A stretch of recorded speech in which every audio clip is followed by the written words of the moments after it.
నమస్తే, welcome to rhythm Telugu. దేశవ్యాప్తంగా జమిలీ ఎన్నికలు తెచ్చేందుకు అడుగులు పడుతున్నాయి. ఈ బిల్లు పాస్ అయితే పార్లమెంట్ మరియు అన్ని రాష్ట్రాల శాసనసభలకు ఒకేసారి ఎన్నికలు జరుగుతాయి. ప్రస్తుత సమాచారం ప్రకారం వచ్చే ఏడాదిన్నరలోపే మళ్లీ ఎన్నికలు వస్తాయి అంటున్నారు. 2027 ఫిబ్రవరి లేదా ఏప్రిల్లో జమిలీ ఎన్నికలు జరుగుతాయి అని చెప్తున్నారు. అంటే ఏడాదిన్నరలో అన్ని శాసనసభలతో పాటు తెలంగాణ, ఆంధ్రప్రదేశ్ అసెంబ్లీలకు ఎన్నికలు జరిగే అవకాశం ఉంది.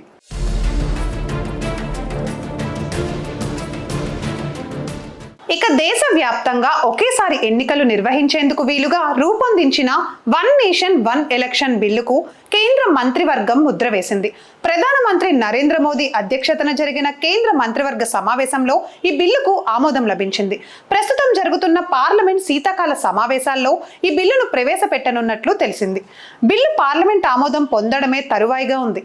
ఈ బిల్లును సభలో ప్రవేశపెట్టిన తర్వాత విస్తృత సంప్రదింపుల కోసం జాయింట్ పార్లమెంటరీ కమిటీకి సిఫార్సు చేసే అవకాశం ఉన్నట్లు సంబంధిత వర్గాలు తెలిపాయి.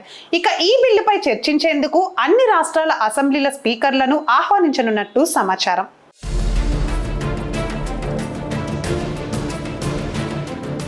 జమిలీ ఎన్నికల కోసం కేంద్ర ప్రభుత్వం సీరియస్ గా కసరత్తు చేస్తోంది.